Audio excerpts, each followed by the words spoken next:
A Popeye's employee caught with some sticky fingers. Ma'am, let me read your rights. You have the right to remain silent, and anything you say may be used against you. We don't serve.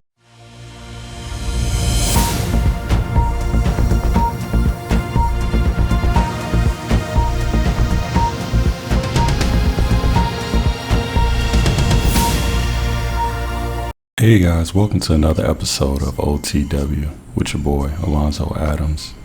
One of the things that's becoming more commonplace is scams. With technology kind of booming, as you see that big AI push we got going on right now, you're starting to see more and more scams. They are even evolving now. Before you had to participate in some way, whether it was accepting something online or, disclosing some information. But now you actually don't even have to actively participate really in a verbal consenting way. Check out this video. A Popeye's employee caught with some sticky fingers. Ma'am, let me read your rights. You have the right to remain silent, and anything you say may be used against you. We don't serve chicken in our jail, so she's not going to be eating Popeye's chicken. A customer swiped her card for a meal in the drive-thru at the Popeyes on State Road 100 in Palm Coast. Later on, she spotted a $300 charge posted to her account. And if you see something that doesn't look right, investigate it. Detectives traced it to the woman behind the counter, 48-year-old Shaniqua Richburg. She allegedly charged the woman for the order before tapping the card to her phone. She thought she was being slick. And later, sending the money to a friend who's behind bars. For phone calls or cookies and crackers, whatever they sell in the commissary. She was charged with fraud. She found out she's not that slick, and she got to join him, not in the same jail, but in a jail. Staley says it's unlikely she was caught on her first try. If she was, then,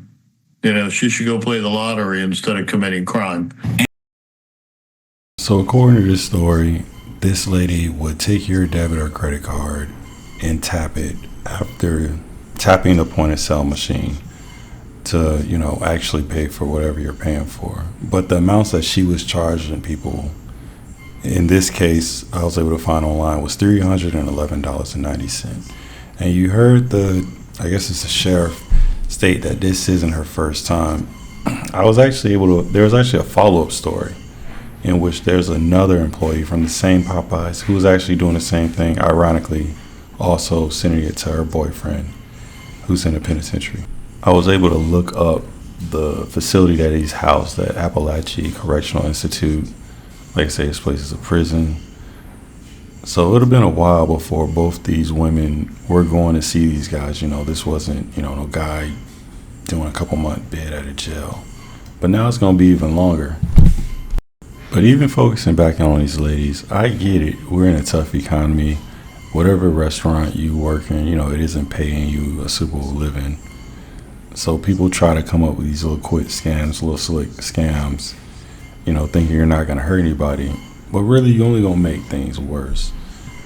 People look at their bills. Like I said, this is a rough economy. So you weren't just going to get away with a $311 purchase randomly out of Popeyes. And all this was done to help out a guy with commissary at a prison. Now, I'm not sure what, commissary rates are today. I've never really been to jail or prison.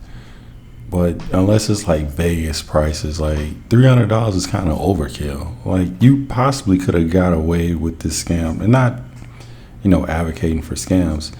If you would have did like $3, $4, $5 and just kind of added up through the day. But ain't nobody just randomly dropping $300. But, like I say, she kind of made the situation worse for herself. You wasn't knowing what this guy was doing when he's behind bars anyway.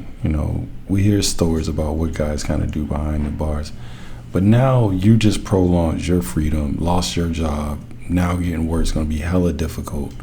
Just trying to help out somebody that you should have left a long time ago. Like, honestly, like if they're in the prison, like I said, it was going to be years before you seen the person. You kind of just should have kept it moving, but now you're behind bars.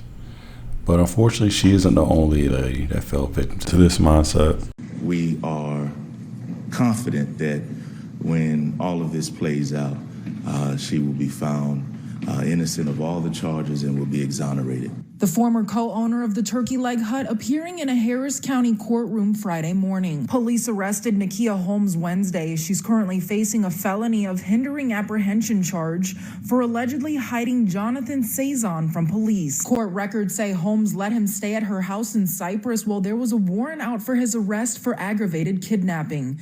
Investigators say earlier this month, Saison kidnapped his ex-girlfriend and beat her several hours, including with a tire iron, while out on bond. Holmes was part owner of the Turkey Leg Hut with her now ex-husband Lindell Price. He's currently in jail waiting on federal charges related to arson in 2020. Investigators say Price worked with others to set fire to Bar 5015, which was owned by Price's former business partner.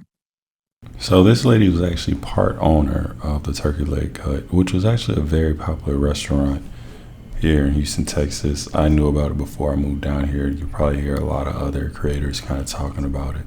But you would assume she would have had a lot more opportunities going forward. Like I said, Houston's a very big city, very vibrant. If you had a place to jump in like that, I would imagine you could find work pretty quickly. But she kind of just gave it all up because she was caring for a guy, or at least harboring a guy, that was wanted on violent offenses against his ex-girlfriend. And like they said, these charges include kidnapping and, holding her captive and beating her, including with a tire iron at some point. But I think both of these stories are kind of related, and it looks at, the importance of the company you keep.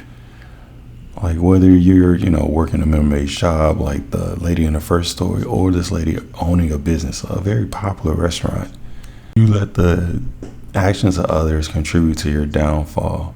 Like they mentioned, her ex-husband, he tried to burn down a rival bar across the street from them, but now he's looking at time. So it's like you kind of continue to surround yourself with these individuals that make crazy decisions. And now it's possibly going to end up with her being behind bars. Again, you did all this for no reason. They were going to get the guy anyway. And now look at you possibly looking at time behind bars. But let's check out some comments. Let's see what the people have to say. This first comment goes, shaking my head over, man going to jail is crazy. And this man needs max punishment. Yeah, like I said, it was a violent offense. So I'm not sure what she was hoping to accomplish. He was going to be behind bars for a while. And she wasn't a bad looking lady, but this next comment goes, she stays in some mess.